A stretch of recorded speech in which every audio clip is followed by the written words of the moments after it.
Gepleyer Azatlyk Radiosu. Eferde salam doğan atlı gepleşigimiz. Programmamyzyň nowatdaky sanynda maşgaladaky zorluk temasyny dowam etdirýäris. Zorlugyň sebäpleri we ýagdaýdan çykalgy tapmak ýoly barady gurrun ederiz. Gepleşigi men Gözel Hudaýberdiýew alyp barýaryn. Hemişeki mehmanymyz saglyk programmasynyň we Progress fondunyň esaslandyrjysy Aýnawat Ýaýlymowa. Aýnawat, salam. Salam Gözel. Aýnawat, şuň gepleşigimizi maşgaladaky zorlugyň sebäplerinden başlasak. Bu türkmen jemgyýetinde köp gurrun edilmeýän mesele ýurt boýunça ýagdaý görkezýän resmi sanlar çap edilmeýän kim bolsa, käwagt peýda bolýan seýrek sanlar denanlaryň zuluma köp taraplaýyn ýygyderli görnüşde duçar bolýanlygyny görkezýär. Käbir halatlarda zorluk kade hökmünde hem kabul edilýär.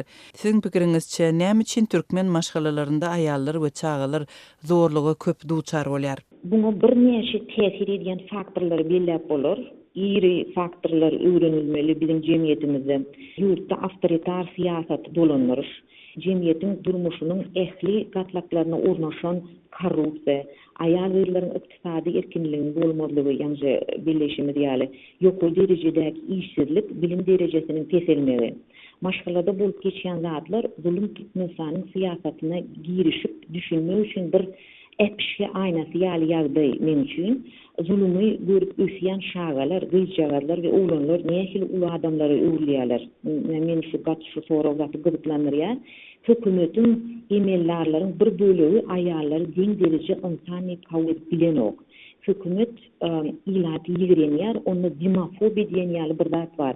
Meselen kabul edip ilat bilen iş alyp barmak aň düşünjesini öldürmek barada asla gözüm baranok. Hökümet ilatdan gorkýar we onu ýigrenýär.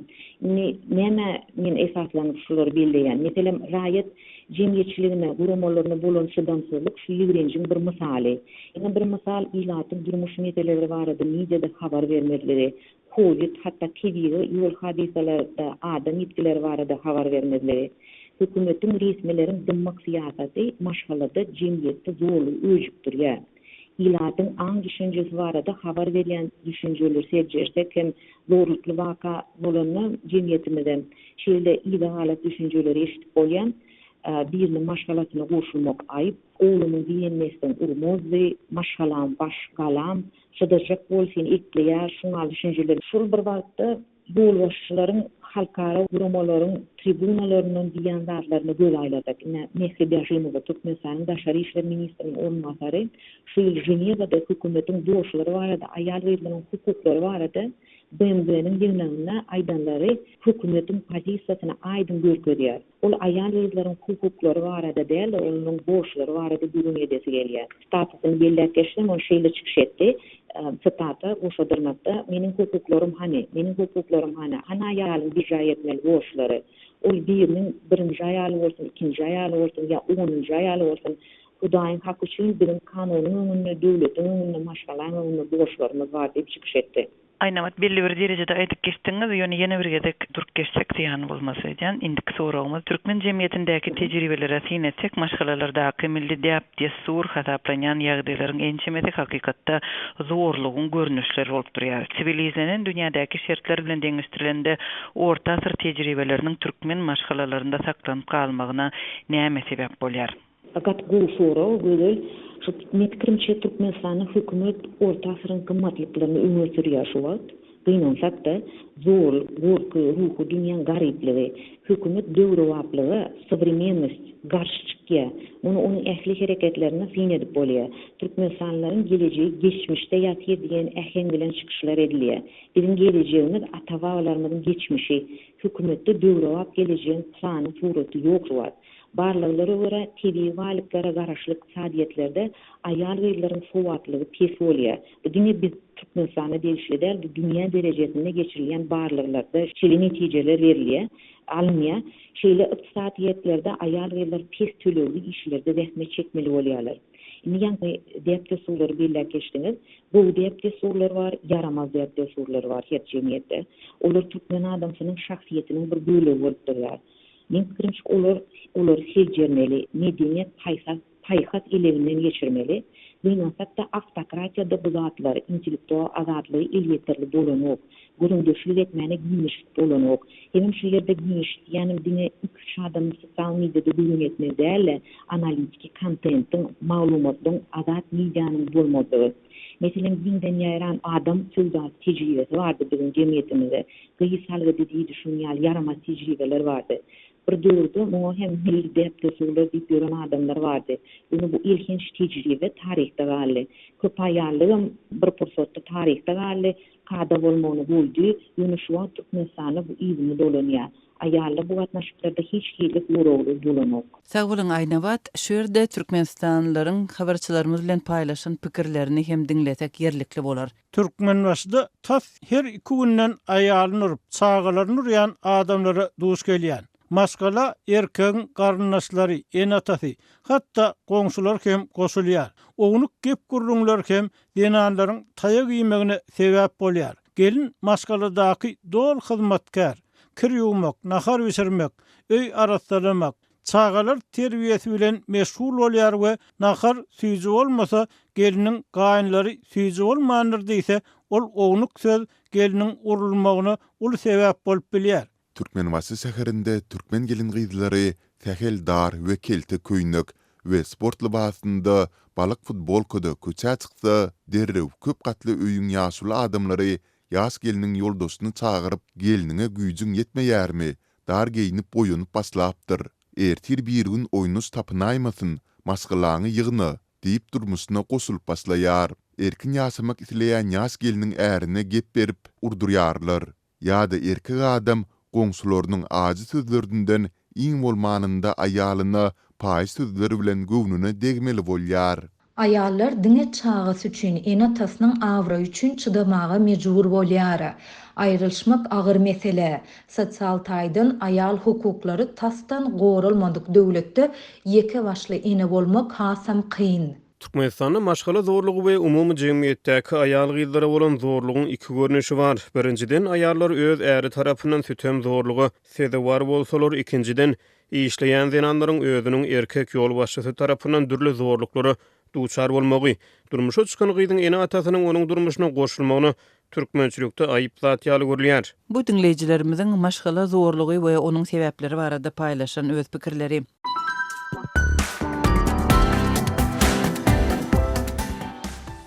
Gepleýär Azatlyk radiosy. Hormatly dinleýijiler, siz Salam Dogan atly rubrikamyzy dinleýärsiňiz. Aýnabat, siz aýallaryň goragy üçin şuň gün Türkmenistanda haýsy-da bolsa bir mümkinçilikleri görýärsiňizmi? Güzel adalet, dinlik, dini hakikatin gözlenýän ýerine dowlýar. Men pikirimçe. Bu bolsa hem adama her maşgala bagly. Şeýle oýunmagyň netijesinde aýallarymyza, ilatymyza gora önüm jöretýän institutlar hem dörät başlar. Hökümetin syýasy ýerki bolmaly, jemgyýetçilik guramalynyň dörenegine iş alyp barmagyny şert edilmeli. İlat öz boşlugyny bilip hökümetin boşlugyny ýatladyp durmaly, ýygyberli iş geçirmeli. Şahsiýetler bilen näle institutlaryň işleri bilen gyzyklanmaly, jemgyýet bolup, jemgyýetçilik guramalary bolup, adamlara gyýpyňyr berilen ýöne institutlar goýuly goýulan prosesler dowamly ösüşe ýol açýar. Men pikirimçe şu Pakistan daşarak bir bolýan ýöne aýdat geçetmeli. Biz agdy bir dymmagyny bisetmeli. Bu ýerde her adam içki dünýäsine aralaşmaly. Türkmenistanlar bu geçen zatlarda öz şahsy jogapkärçiliginden ýüzüldüler. Şahsy jogapkärçilik hiç ýere gitmedi ýöne, ol bizim oýunmagyny uly sagrylyk bilen garaşyp ýatyr. Her kim Türkmenistanyň resmileri hem oýlanşykly, öz başda öz hereketlerine jogap berip başlasa, jemgyýetçilik zulümi görüp dymyşlygy bisetip başlamak ine bu mümkinçilik diýip hasaplaýar. Türkmen cenanlary özlerini goramak üçin näme edip biler iş ýüzünde? Kyn sorak, Türkmenistanyň şu wagt aýallar agyr ýagdaýda, ony ýençýän adam şikaýet etmeli hem bir ýerde ýerleşýär, maşgalada.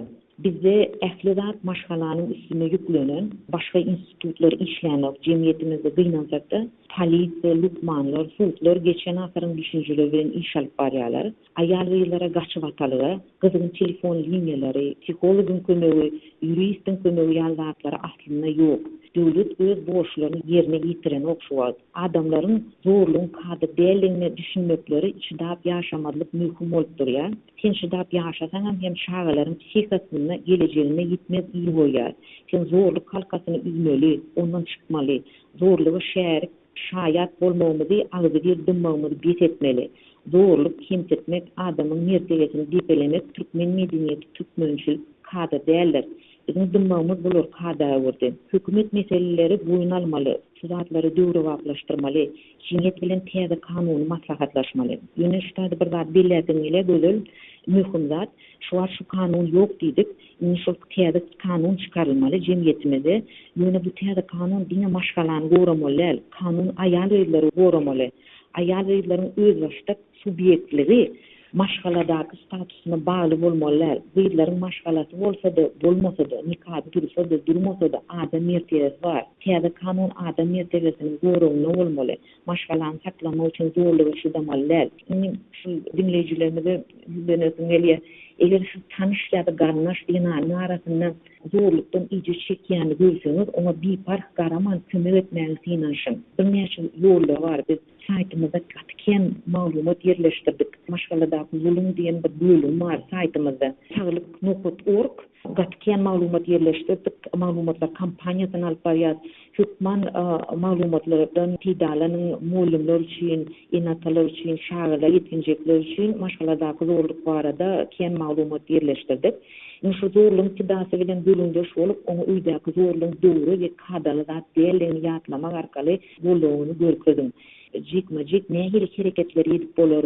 Mesela maddi kömek ya da yer vermek, gaçyvatalyga vermek. Ne bizim cemiyetimizde, bizim ýurdumuzda şu wagt açyk iki sany gaçyvatalyga var diýip halkara uramalary maglumat berýär.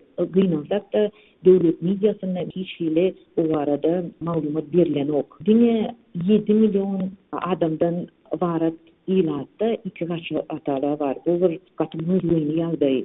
Bu hiç günün yoktu varada signal veriyor. Bu zorluğu size var olan ayar verilen diňe maşgala gidip bilýänini, diňe ýygyna dolan bilýänini varada signal veriyor. Bu bolan gaty yaramaz ýagdaý. Gaçywatalga diýdiňiz, ol agyr ýagdaýda düşen aýallara kömek beren döwlet guramasyny gözüňizde tutýaňyz şeýlemi? Hawa döwlet guramasy şeýle gaçywatalgalar Özbekistanda, Gazakstanda var. On tane gaty köp. Şuň ýaly işlemne vilayetlerde gurulmaly. On numary ilata yetirilmeli. On berýän hyzmatlary ilata yetirilmeli. Ýöne şu zatlar bizde ýok. O ýerde aýalyň çagasy bolsa, zulümden gaçywatalga öldürýän, gaçýan diýenany bir topar hyzmatlar berilýär. Ýuridik, psihologik, medisina. On çagasy üçin ýuridik yer berilýär. Olar bir kiçik apel ýaly görünýär, bir otogda. Şoňaly zatlar bizde ýok. Şol döwlet şu işleri maýlyleşdirmeli, ekspertler tapmaly, ekspert toporuny düredip, şoňaly işleri durmuşa geçirmeli. Esasy zat bu döwletiň siýasaty. Ona daşyndan donorlar kömek berip biler, ýöne bu döwletiň siýasaty bolmaly. Aýnawat siz ýaňy zorlugyň soňuna çykmak üçin döwlet tarapyndan hereketiň zerurdygyny bellidiňiz we jemgyýetiň düşünjesiniň artmagynyň, aýra başga adamlaryň raýdaşlyk hem kömek duýgudaşlyk bermäge taýýarlygynyň ähmiýetini agdadyňyz. Şu ýerde dinleýijimiziň pikirini dinletek hem ýerlikli bolar. Gelin ýurt içindäki habarçymyzyň ýoldan ýene bir maglumatyny dinläli. Köp adamlar zorluk barada bir zadyň edilmeligini düşünýärler. Ýöne bu meseleni çözmek üçin hakyky adamlar ýok. Onlar şeýleň dowamyny özüňlükde kemaly bilen täze nesilde şeýle meseleleri gozgamaldygy, olaryň üstüne işläp bolýany hakyna düşünýänleriň sany gaty az. Bu adamlar döwlet siýasatynyň beýle meseleler bilen meşgullanmaklyga ruhsat bermejegine göz ýetirýärler. Aýallary we çaglary kömek etjek guramalar ýa-da programmalar ýok. Adamlar bu barada açaçan gürlemekden gorkýarlar. Bu ýakyn wagtda islenlik tadyň üýtgäp biljekdigine inanýanlar az. Jemgyýetdäki zorlugy ýylaýda aýallar edilen sütemin gowşamagy üçin nähili şertler zerur sizin pikiriňizçe? Birinciden, bunun üçin ilma esaslanýan döwlet siýasatynyň bolmagy zerur bolup durýar. Ilatyň aň düşünjesi, medeniýeti öwrenilmeli. Şoň esasynda da ilat bilen maslahatlaşyp, ekspertler bilen maslahatlaşylan siýasat düzülmeli. Şu wagt bizde şeýle siýasat ýok. Şu wagtda iş alyp barýan idara hem ýok. Bunun üçin siýasy erk gerek. İkinciden olsa zulümsiz, zorluksuz cemiyette yaşamağı isleyen adamların ses çıkıp başlamalı. Olur isleyen zatlarını korkman, konstruktif ahengde sorak, gıdıklanıp öğrenmeye başlamalı. Aýnabat köp sag bolan beren gurrunlaryňyz üçin, paýlaşan pikirleriňiz üçin. O sag bolun. Hormatly radio dinleyijiler, salam dogan atly gepleşigimiziň nowatdaky sanyny tamamlaýar sony men Gözel Hudaýberdi alyp bardym. Hemişeki mehmanymyz saglyk programmasynyň we Progress fondunyň esaslandyrjysy Aýnabat Ýaýlymowa.